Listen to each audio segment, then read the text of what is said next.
ಮೂರನೇ ವರ್ಷದ ಸಾರ್ವಜನಿಕ ಗಣೇಶೋತ್ಸವ ಸಮಿತಿಯಿಂದ ಹಿಂದೂ ಮಹಾಗಣಪತಿ 2025 ಮಹೋತ್ಸವಕ್ಕೆ ಸೋಮವಾರ ಪಟ್ಟಣದ ಕೋಟೆ ಮೈದಾನದಲ್ಲಿ ಗೋಪೂಜೆ ಹಾಗೂ ಧ್ವಜಸ್ತಂಭ ನಿರ್ಮಾಣ ಮಾಡಿ ಅದ್ದೂರಿಯಾಗಿ ಚಾಲನೆಯನ್ನ ನೀಡಲಾಯಿತು.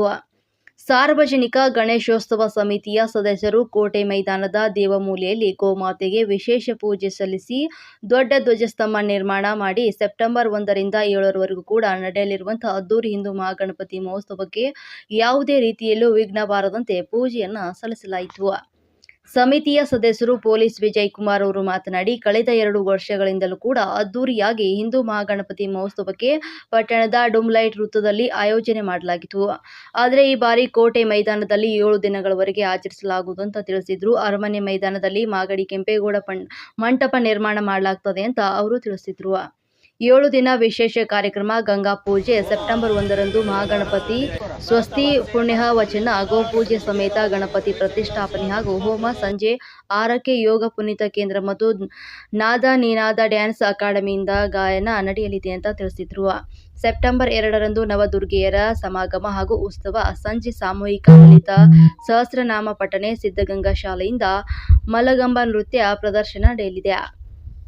ಸೆಪ್ಟೆಂಬರ್ 3 ರಂದು ಸಂಜೆ 6ಕ್ಕೆ ಗಣಪತಿಗೆ 108 ಗ್ರಾಮಗಳಿಂದ 108 ರೀತಿಯ ವಿಶೇಷ ನೈವೇದ್ಯ ಮತ್ತು ಪ್ರಸಾದ ವಿತರಣೆ ಕೂಡ ನಡೆಯಲಿದೆ. ಹಾರಿಕಾ ಮಂಜುನಾಥ್ ದಿಕ್ಸೂಚಿ ಭಾಷಣ ಮಾಡಲಿದ್ದಾರೆ. ಸೆಪ್ಟೆಂಬರ್ 4 ರಂದು Naveen Sarja musical night, September 5 ರಂದು ಸಂಜೆ ಯುವಾಸ್ ವೈಬಲ್ ಮ್ಯೂಸಿಕಲ್ ನೈಟ್, ಸೆಪ್ಟೆಂಬರ್ 6 ರಂದು ದೀಪದೂತ ಅಲಂಕಾರ, FFD ಡ್ಯಾನ್ಸ್ ಸ್ಟುಡಿಯೋ ವತಿಯಿಂದ ನೃತ್ಯ ಪ್ರದರ್ಶನ ಮತ್ತು ಭಗತ್ ಸಿಂಗ್ ಕರಾಟೆ ಅಕಾಡೆಮಿಯಿಂದ ಸಹಸ್ರ ಪ್ರದರ್ಶನ ನಡೆಯಲಿದೆ. ಕೊನೆಗೆ ದಿನಾಂಕ ಸೆಪ್ಟೆಂಬರ್ 7 ರಂದು ಭಾನುವಾರ ಬೃಹತ್ ಶೋಭಾಯಾತ್ರೆ ಹಮ್ಮಿಕೊಳ್ಳಲಾಗಿದೆ ಅಂತ ಅವರು ಈ ಸಂದರ್ಭದಲ್ಲಿ ತಿಳಿಸಿದರು.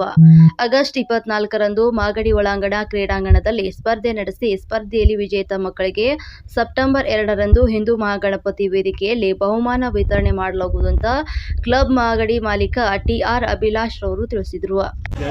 ಎಲ್ಲ ನಮ್ಮ ತಾಲೂಕಿನ ಹಿಂದೂ ಸಭಾ ಗಣಪತಿಯಿಂದ ಸಾರ್ವಜನಿಕ ಕೇಳ್ಕೊತೀವಿ, ಎಲ್ಲರೂ ಬಂದು ಭಾಗವಹಿಸಿ ಸರ್ವರಿಗೂ ಸ್ವಾಗತ. ಎಲ್ಲರೂ ನಿಮ್ಮ ಕಾರ್ಯಕ್ರಮ, ನಿಮ್ಮ ಮನೆಯ ಕಾರ್ಯಕ್ರಮ ತಿಳ್ಕೊಂಡು ಯಾವುದೇ ಸಣ್ಣ ಪುಟ್ಟ ನಮ್ಮ ಇದರಿಂದ ತಪ್ಪಾಗಿದ್ರು ಕ್ಷಮಿಸಿ ಎಲ್ಲರೂ ಬಂದು ಒಗ್ಗೂಡಿ ಈ ಕಾರ್ಯಕ್ರಮ ಯಶಸ್ವಿಗೊಳಿಸಬೇಕಾಗಿ ಎಲ್ಲರ ಪರವಾಗಿ ನಾನು ಕೇಳ್ಕೊತೀನಿ. ಏನೆಲ್ಲ ಸಾಂಸ್ಕೃತಿಕ ಕಾರ್ಯಕ್ರಮಗಳು ಸರ್? 1ನೇ ತಾರೀಕು ಬಂದು ಪ್ರತಿಷ್ಠಾಪನೆ ಮಾಡ್ತೀವಿ, ಸಂಜೆ ಪೂಜೆ ಇರುತ್ತೆ. 2ನೇ ತಾರೀಕು ಮಂಗಳವಾರ ನವದುರ್ಗೆಯರ ಆಗಮನ, ಬಸವೇಶ್ವರ ದೇವಸ್ಥಾನದಿಂದ ಈ ಕೋಟೆಗೆ ನವದುರ್ಗೆಯರ ಆಗಮನ, ಎಲ್ಲ 9 ದುರ್ಗೆಯರು ಬರ್ತಾರೆ.